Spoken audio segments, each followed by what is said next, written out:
Hello students, তোমরা সবাই কেমন আছো? আজকে আমি তোমাদের সপ্তম শ্রেণীর গণিত প্রভা বইয়ের নিজে করি 1.2 অনুশীলনীর যে অঙ্কগুলি আছে তার 1 থেকে 5-এর দাগের অঙ্কগুলি আমি পরপর করে দেখাবো। চলো তাহলে দেরি না করে আজকের ভিডিওটি শুরু করা যাক। দেখো বইটা, দেখো বইয়ের দিকে দেখো একটু। নিজে করি 1.2 দেখো প্রথম অঙ্ক কী আছে। একটি চাকা 55 বার ঘুরে 77 মিটার পথ যায়, তবে 98 মিটার পথ যেতে ওই চাকা কতবার ঘুরবে? দেখো 1 নম্বর অঙ্কটা। তাহলে আমাদের কি বের করতে হবে? 98 মিটার পথ যেতে ওই চাকা কতবার ঘুরবে। তাহলে বাঁ দিকে আমরা কি লিখব? বাঁ দিকে দেখো লিখব, যেটা আমাদের বের করতে হবে সেটা ডান দিকে লিখতে হবে। তাহলে কতবার ঘুরবে সেটা আমাদের ডান দিকে লিখতে লাগবে, আর বাঁ দিকে লিখব আমরা কত দূরত্ব যাচ্ছে। তাহলে বাঁ দিকে লিখব দূরত্ব, ব্র্যাকেটে মিটার, বা তোমরা চাইলে শুধু মিটারও লিখতে পারো। আর ডান দিকে লিখব আমরা কি?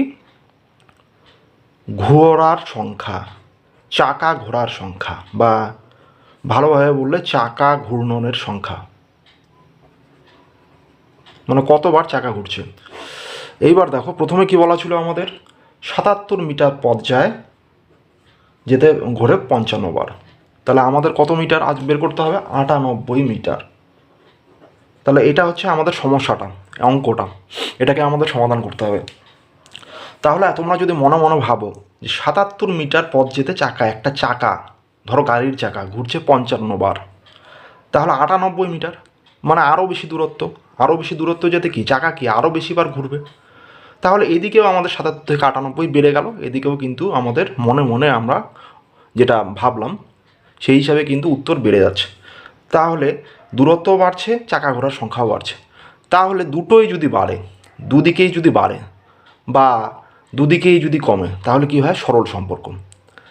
তাহলে আমাদের লিখতে হবে যে এখানে দূরত্ব এবং চাকার ঘূর্ণনের সংখ্যা সরল সম্পর্কে আছে।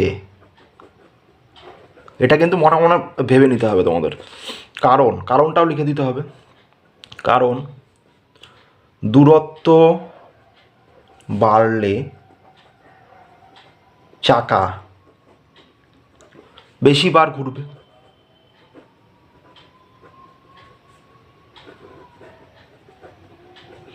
এইবার আমরা ঐকিক নিয়মের সাহায্যে এটা সমাধান করব। কী হবে? তাহলে চাকাটি লিখব, চাকাটি 77 মিটার দূরত্ব যেতে ঘোরে কতবার? 55 বার। 1 মিটার দূরত্ব যেতে ঘোরে, যেহেতু সরল সম্পর্কের ক্ষেত্রে এই 55কে 77 দিয়ে ভাগ হয়ে যাবে, কিন্তু বিপরীত বা ব্যস্ত সম্পর্ক হলে কিন্তু গুণ হয়ে যেত। এটাই সরল বিপরীত সম্পর্কের মধ্যে পার্থক্য। তাহলে এখানে আমাদের 98 মিটার পথ যেতে কতবার ঘুরবে? তাহলে 55 নিচে 77, উপরে কত হয়ে যাবে? 98। এবার কাটাকুটি করতে হবে। তাহলে 11 দিয়ে যদি কেটে দিই, 5 11 55, 7 11 77। এবার 98কে 7 দিয়ে ভাগ করব, কত হবে? 7কে 7, হাতে 2 থাকে, 2 আর 28, 4 7 28। তাহলে 14কে 5 দিয়ে গুণ করতে হবে, 4 5 20, 0 হাতে 2, 5কে 5 আর 2 7 5 14 70। তাহলে কতবার ঘুরছে? 70 বার। তাহলে আমাদের উত্তর পেয়ে গেলাম। সুতরাং কী লিখব উত্তরে? 98 মিটার দূরত্ব যেতে ওই চাকা 70 বার ঘুরবে। এটাই হয়ে যাবে উত্তর। এবার পরের অঙ্কটা চলে যাই। দেখো পরের অঙ্কটা কী আছে আমাদের। 2 নম্বর অঙ্ক দেখো। দীপতার্কর প্রত্যেক সপ্তাহে একদিন সাঁতার শিখতে যায়। তাহলে সপ্তাহ কয় দিনে হয়? 7 দিনে। তাহলে 7 দিনে সাঁতার শিখতে যাচ্ছে কত দিন? 1 দিন। 364 দিনে সে মোট কতদিন সাঁতার শিখতে যায়। তাহলে 7 দিনে একদিন সাঁতার শিখতে যাচ্ছে, 364 দিনে কত দিন সাঁতার শিখতে যাচ্ছে সেটাই বের করতে হবে। তাহলে 2 নাম্বার দিয়ে, তাহলে এখানে আমরা বাঁদিকে কী লিখব? মোট দিন সংখ্যা, মোট দিন সংখ্যা লিখব ডান দিকে। আর বাঁদিকে লিখবো এটা, আর ডান দিকে লিখবো কি? সাঁতার শেখার দিন সংখ্যা, মানে সাঁতার কতদিন শিখতে যায়, সাঁতার শেখার দিন সংখ্যা।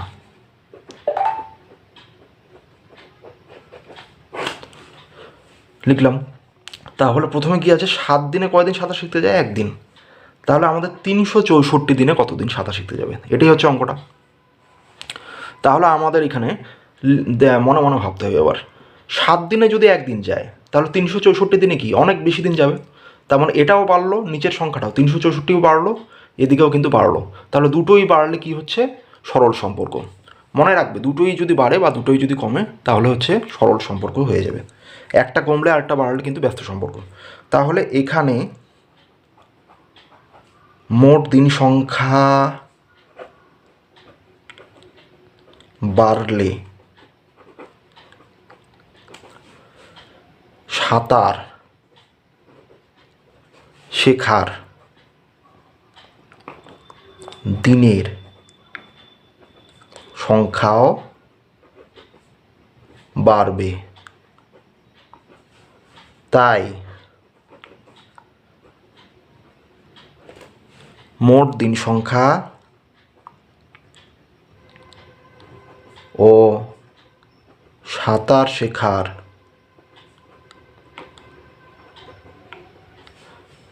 দিন সংখ্যা সরল সম্পর্কে থাকবে।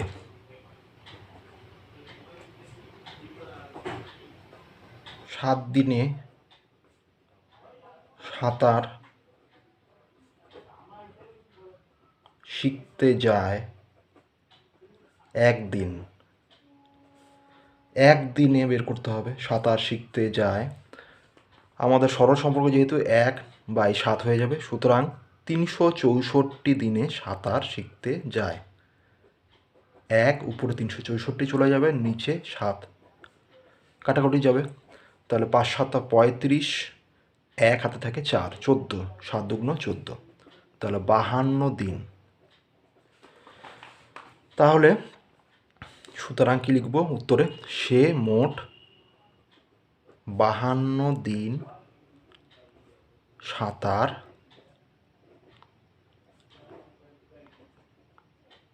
শিখতে যায়, এটাই হয়ে যাবে উত্তর। 3 নম্বর অঙ্কটা কী বলেছে? কবিতার 120টি কাগজের প্রয়োজন, প্রত্যেক দিস্তায় 24টি কাগজ আছে, কবিতা কত দিস্তা কাগজ কিনবে? তাহলে দিস্তাটা থাকবে কোন দিকে? যেটা বের করতে হয় সেটা ডান দিকে থাকে, দিস্তাটা থাকবে ডান দিকে, আর বাঁ দিকে থাকবে কাগজের সংখ্যা।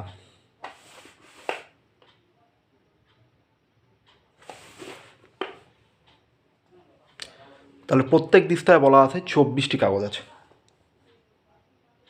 তাহলে কাগজের সংখ্যা বাঁ দিকে লিখব কাগজের সংখ্যা, আর ডান দিকে লিখব দিস্তা। তাহলে 24টি কাগজ নিয়ে হয় এক দিস্তা। তাহলে মোট কতটি কাগজ বলছে এখানে? মোট বলেছে কবিতার 120টি কাগজের। তাহলে 120টি কাগজ সমান সমান কত দিস্তা? তাহলে 24 দিস্তা মানে এক দিস্তা, 24টি কাগজ মানে এক দিস্তা, 120টি কাগজ মানে কী হবে? বেশি দিস্তা হবে। তাহলে এটাও বাড়লো এটাও বাড়লো, তাহলে সরল সম্পর্ক হবে। এখানে কাগজের সংখ্যা, এখানে কাগজের সংখ্যা এবং দিস্তা সরল সম্পর্কে আছে, কারণ কাগজের সংখ্যা বাড়লে দিস্তার সংখ্যাও বাড়বে। এবার ঐকিক নিয়মে সমাধান করব। 24টির জন্য কত দাম? 24টি কাগজে হয় 1 দিস্তা। 24টি কাগজে হয় 1 দিস্তা। তাহলে একটি কাগজে বের করব, তাহলে 1 নিচে 24 দিস্তা। তাহলে কয়টি কাগজ? সুতরাং 120টি কাগজে হয় 1 গুণ 120, উপরে 1 ছিল, 120 উপরে চলে গেল, নিচে 24 চলে আসলো। তাহলে কাটাকাটি করলে হয়ে যাবে 5, তাহলে 5 দিস্তা। তাহলে কি উত্তর কি চাইছে? কবিতা কত দিস্তা কাগজ কিনবে? সুতরাং কবিতা 5 দিস্তা কাগজ কিনবে, এটাই হবে উত্তর। 4 নম্বর অঙ্কটা দেখো কি আছে। 1 ডজন ডিমের দাম 48 টাকা হলে 32টি ডিমের দাম কত হবে হিসাব করে দেখি। তাহলে 1 ডজন মানে আমরা কয়টি জানি? 12টা। তাহলে 12টা ডিমের দাম হচ্ছে 48 টাকা। তাহলে 32টা ডিমের দাম কত হবে? খুবই সহজ অঙ্ক।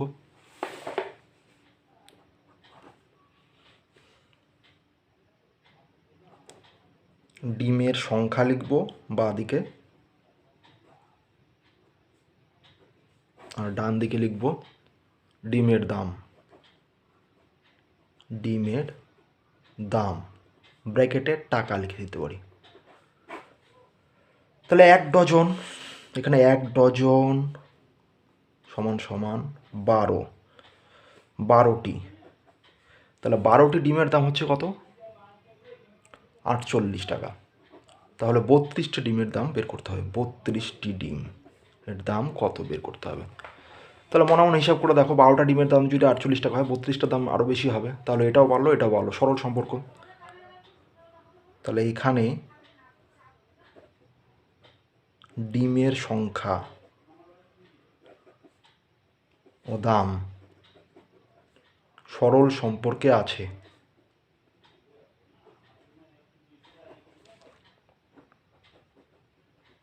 কারণ ডিমের সংখ্যা বাড়লে দামও বাড়বে।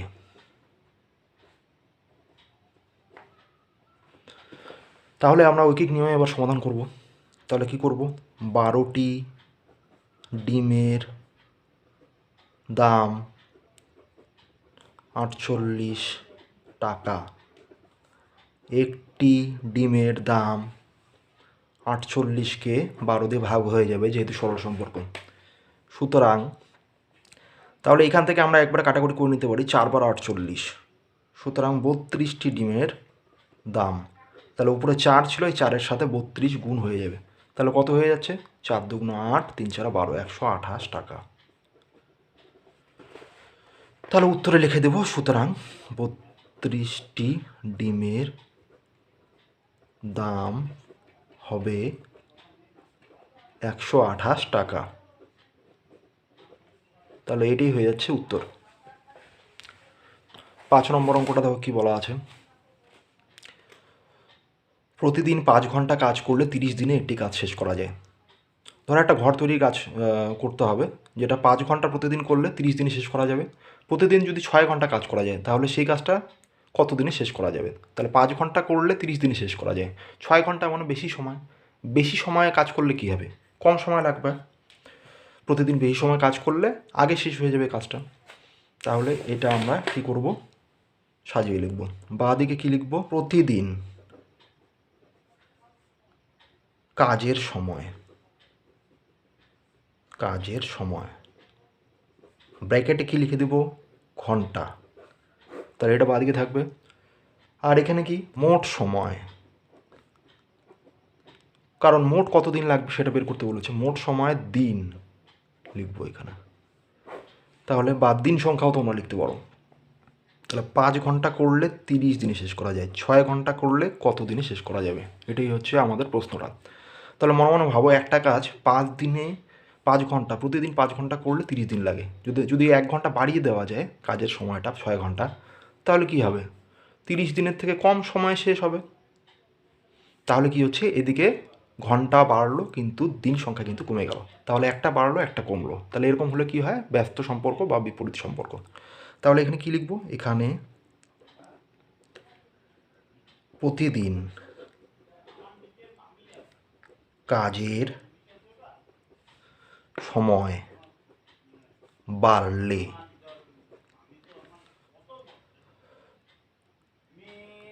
কাজটি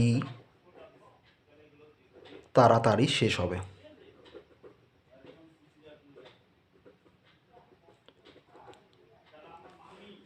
তাই প্রতিদিন কাজের সময় ও দিন সংখ্যা ব্যস্ত সম্পর্কে থাকবে। তাহলে এবার আমরা ঐকিক নিয়ম এটা সমাধান করব। তাহলে 5 ঘন্টা কাজ করলে কাজটি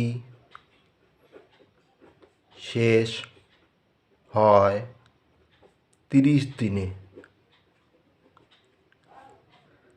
1 ঘন্টা কাজ করলে কাজটি শেষ হয়, যেহেতু ব্যস্ত সম্পর্ক এটা, তাই এখানে কি হয়ে যাবে, ভাগ না হয়ে গুণ হয়ে যাবে, 30 গুণ 5। তাহলে ব্যস্ত সম্পর্কের ক্ষেত্রে এরকম হয়।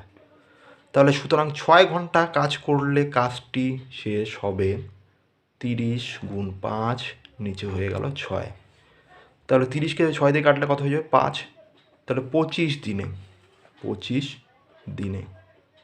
তাহলে কি লিখব, প্রতিদিন 6 ঘন্টা কাজ করলে কাজটি 25 দিনে শেষ করা যাবে। এটাই হয়ে যাবে উত্তর।